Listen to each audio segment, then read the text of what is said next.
Hey horror fans, welcome back to Room 237, coming at you with kind of a random review of Stephen King's The Dead Zone, which I bought a while ago and finally got around to watching it. But first I just wanted to do a little DVD update, because I don't think I've ever really done one.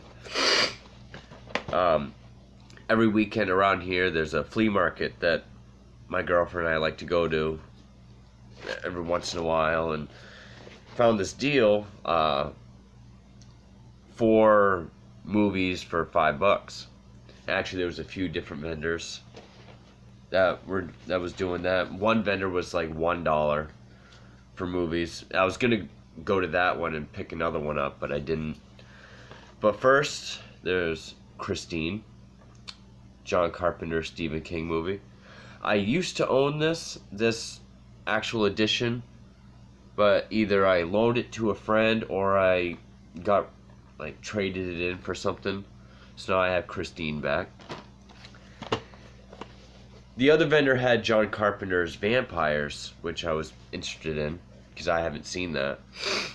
But the main reason why I went for this deal was because of these three. These I've never heard of. I've heard of stuff like it. Any of you have heard of these, feel free to let me know. And these are shockumentaries, The Many Taboos of Death, Volume 1 and Volume 2. I looked it up. I guess there's like 8 volumes of these. And, uncut, very graphic scenes about, homicides, drive-by shootings, car accidents, fire victims, hit-and-run casualties, shootouts, soccer stadium riots, gored bullfighters, Russian mafia killings, public hangings, assassinations, firing squads. I don't know how real these are. Now, I know Faces of Death is fake. By and large, most of the stuff on Faces of Death is fake. Traces of Death is real. I haven't seen any of those. So I'm kind of interested, because I have faux snuff films. I have August Underground trilogy. I have the original, Japanese guinea pig set. But I've never heard of these, so really curious to give these a look. Maybe I'll review these. And then I saw this, and this is not at all horror related. This is just, I'm a huge fanboy of this. And anytime I see something that has material that I don't have, I have to get it. And it's The Life of Python. Huge Monty Python fan.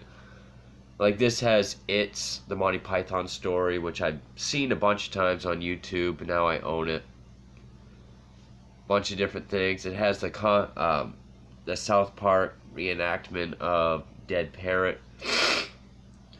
I own, if you go to my collections playlist, I have a whole video of my complete Python collection, so now I can add this.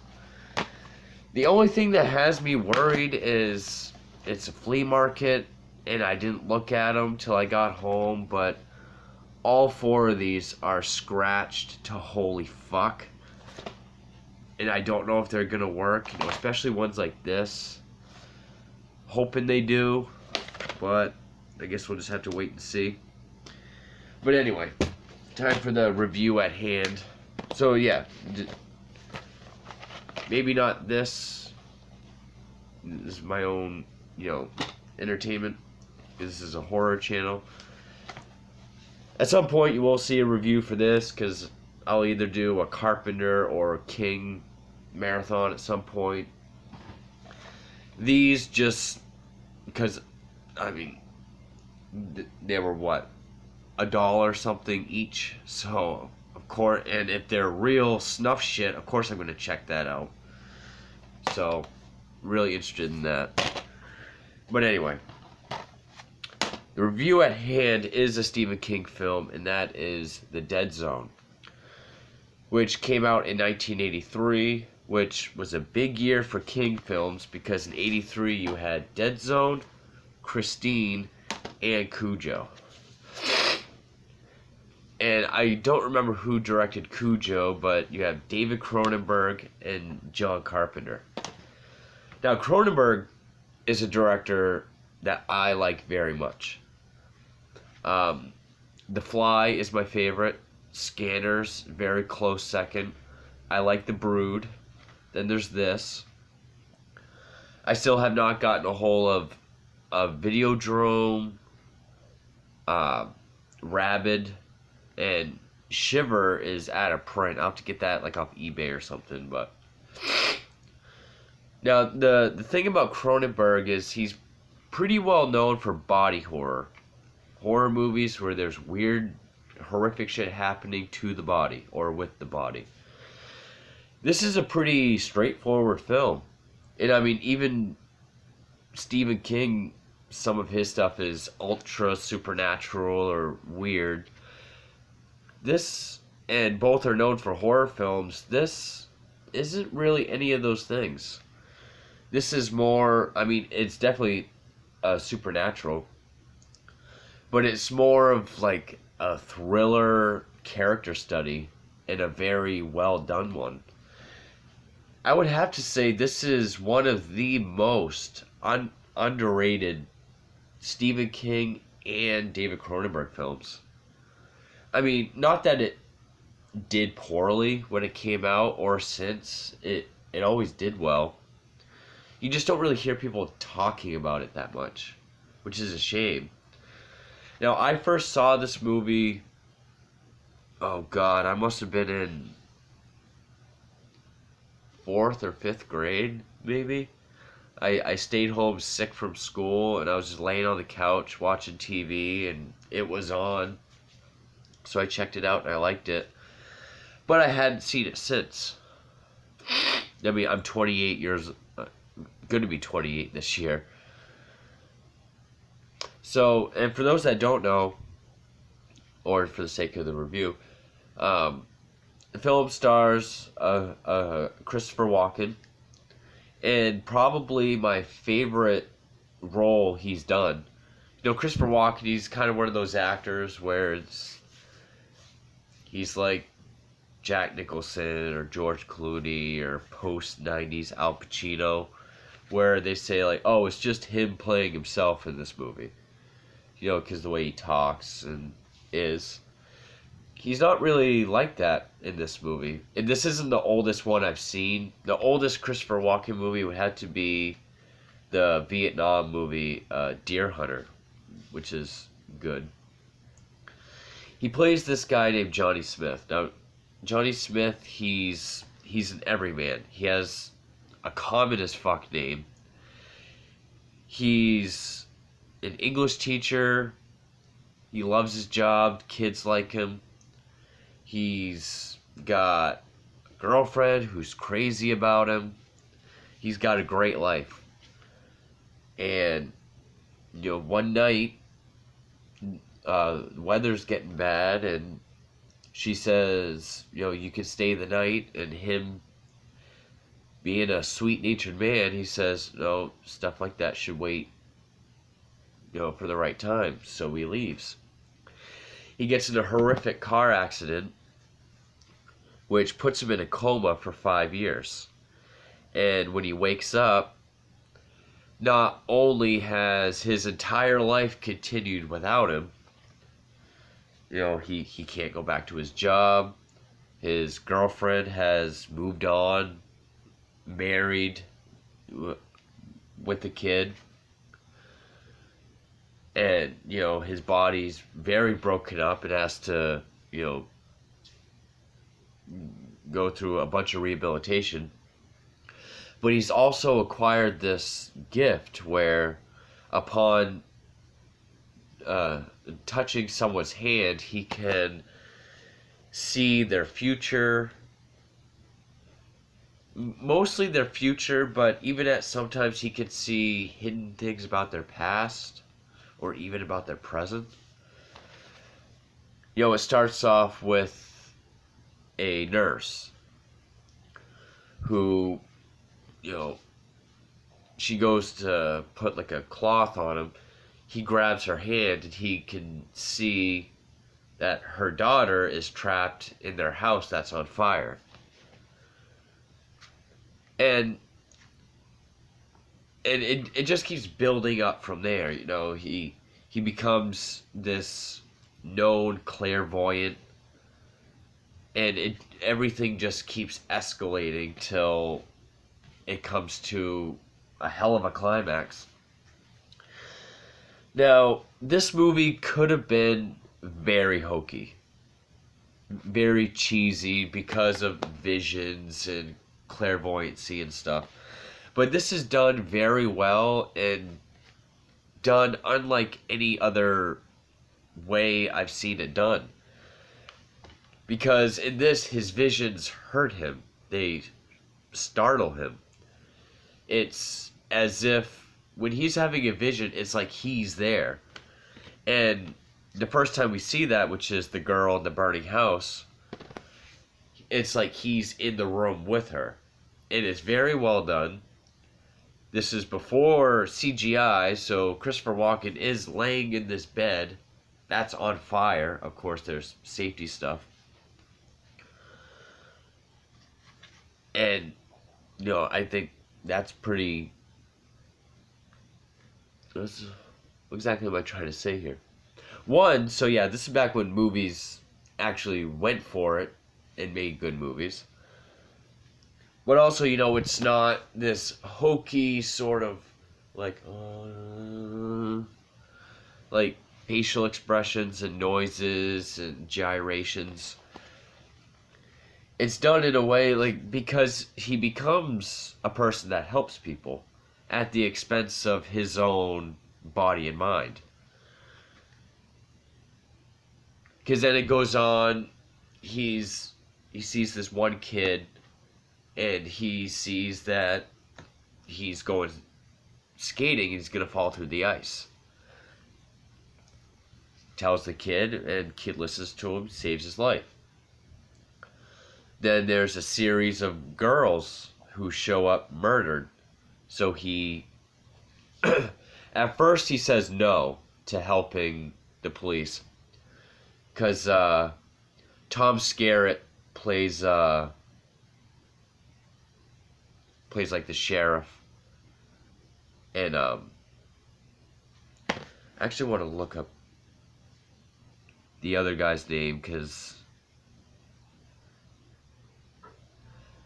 he approaches him and says, we have these murders and we've heard about your gift. Will you help us solve them?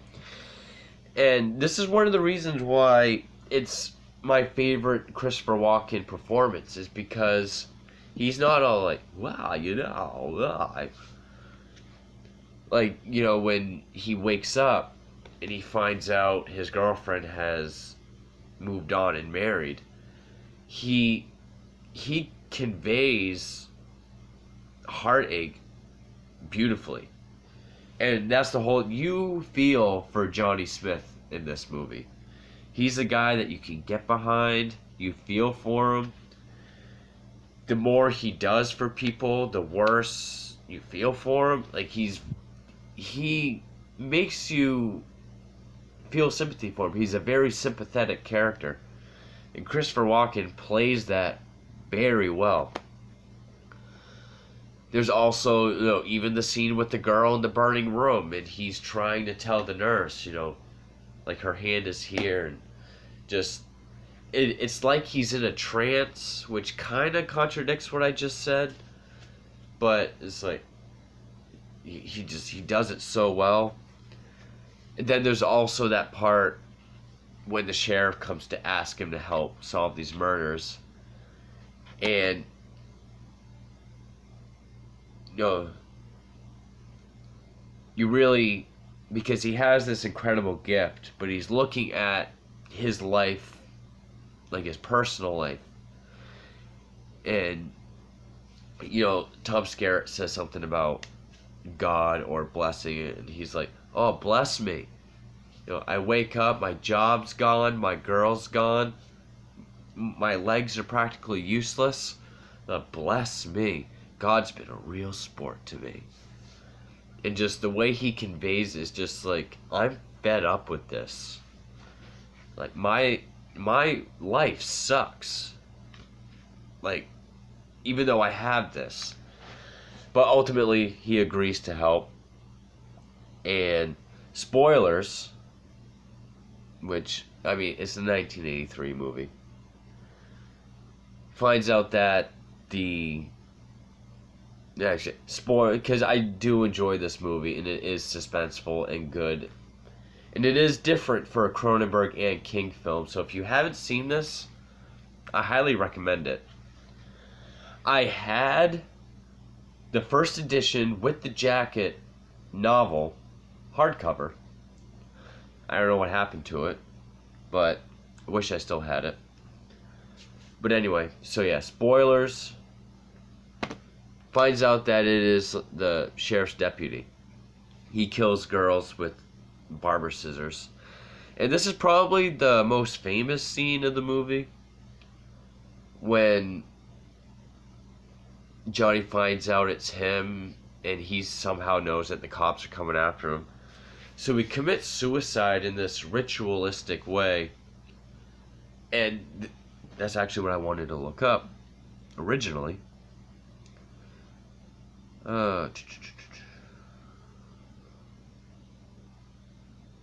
Frank, played by Nicholas Campbell, excuse me. He's the deputy. That whole scene where he's getting ready to commit suicide, the look on his face, it's like, that guy's fucking crazy. He played it very well. He's putting on like this thick, like, leather jacket, and he sets up these scissors on the bathroom counter, and he just, like, 4 scissors. And you don't see it. Like, it's not like they shot a graphic scene and then it got cut and never put in the movie. They just didn't show the impact. They showed you the aftermath, and even though you don't see the way it's shot it's one of those stylized things, like, say, Texas Chainsaw Massacre, where you still feel the impact. And of course the guy's mother's totally fucked up. I mean, that whole thing has been parodied before. My favorite show was South Park. Cartman's Incredible Gift from season 8. He has, like, the mind things, trying to catch a serial killer. He has, like, the bathrobe and the cane and, like, the head brace. That's all Dead Zone. The rest is Red Dragon, but it's Dead Zone. And then from that point, it becomes like this, a political film. Martin Sheen plays this third-party politician. He's at, like, the Senate at this point. He's, I think, running for senator. And at some rally, Johnny shakes his hand. And he sees this vision of, in the future, he's going to be president. And he's pretty much going to hit the button that sends nukes over to the Soviet Union and starts World War III, and will end the entire world in a nuclear holocaust. So then becomes the whole moral dilemma of the film, which I even like the scene because his doctor that nurses him back to health becomes, like, a confidant for him. So he asks him, he's like, if you could go back in time before Hitler rose to power, but with your knowledge of now, would you kill him? And so next day, he goes to where this rally is and hides out, and he waits. And also at this point, there's still a love story between him and his girlfriend, played by Brooke Adams, who was in the 78 remake of Invasion of the Body Snatchers, which I also reviewed. Like, even though she's married and has a baby with this other man, they've somewhat rekindled secretly, like, once. Obviously, he's still in love with her, because there's that scene earlier where he talks about how, you know, for you it's been 5 years, for me it's the next day, because I was in a coma. But that whole climax where he's full of suspense, I mean, he's loading his rifle, and there's a part where he, like, his hands are shaking, he drops a shell, and, like, there's people all down, he's like, but no one sees it. And it's one of those, because mostly in movies, most of the time, hero wins. Once in a while, you'll have a movie where evil wins. You don't necessarily get to see evil win, but you know it's going to happen in the future. This, you kind of get both. Because Johnny goes to shoot and he misses. And, you know, his ex-girlfriend, who volunteers for Martin Sheen's campaign, is, like, sitting, like, on the stage right behind him. So that is when Martin Sheen's true colors show, and he grabs her baby and holds it in front of him as a human shield. And then his security guard shoots Johnny, and he falls, and he dies. But when Martin Sheen goes to grab him to ask him, you know, who sent you, he sees in the future that while he was holding that baby, someone took a picture of him. It went to the cover of Newsweek. He became a coward that would hold a baby in front of a gun. And it shows that it ruined his political career. He commits suicide, thus saving the world. Now, to me, I mean, maybe that counts as, like, a martyr. Sorry, I'm getting stuffy. It's going to sound stupid. But, you know, to me, that probably makes him the biggest hero of any Stephen King movie. Because to the whole country, Christopher Walken is now just going to look like a Lee Harvey Oswald. Like, no one's ever going to know what the future was. He dies knowing he saved the world, but no one else knows that. And he's okay with that. That, to me, is very heroic. He sacrificed his life and his name, his reputation, for the sake of the world. And, you know, throughout this whole movie, you've sympathized with him so much that, you know, he has all this emotional pain. He lost his life. He lost the love of his life. He not only has to come to terms with how things are now 5 years later, but now live with this gift that he doesn't even want or really enjoy having, and feel like he has to help people. And now he's saved the whole world. And, you know, that's why I think this is just such an underrated, or just at least not as talked about as it should be. I mean, it has a 90% on Rotten Tomatoes. It's a well-received film. But you don't really hear people talk about it as much.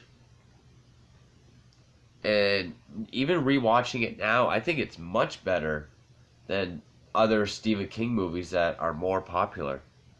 I'm not going to say what ones. It's not important. But, you know, even just aside from the film, there's other things I really liked. Like the The score by Michael Kamen was really good. Some parts reminded me of Hellraiser, and I mean that as a compliment because I like the Hellraiser score. This was the first Cronenberg film that he didn't shoot in Canada with all Canadian actors, or mostly Canadian actors. It's the first or only film he made that Howard Shore didn't do the music for. Also, the woman that plays Johnny's mother was a great actress. Her reaction when she sees him for the first time as he's waking up, I thought was very well done. Even though the titles in just regular font says Dead Zone when it starts, during the opening credits there's this great sequence where it's showing like just landscapes and roads of Castle Rock. This is the first Castle Rock film. And as the credits go on, you see more and more black shapes appear on screen to spell out the original Dead Zone logo, which I which I really like. I hate this cover. I know a lot of newer Stephen King DVDs are getting these really bland covers. I pulled this just because, but the main menu is the same as like these. I know there's a bunch of Stephen King movies with these covers also. But yeah, I really like the Dead Zone logo. It kind of reminded me of Alien, like how the titles just slowly appear. I guess while shooting this, Christopher Walken did every scene he did, he acted 3 different ways, and then just let Cronenberg choose what ones he liked. Which I'd never heard of an actor doing that before, but I think that is very interesting. So it's like he's acting a scene 3 different ways, and he doesn't really know or care. He just trusts the director to choose the best one. I thought that was really cool.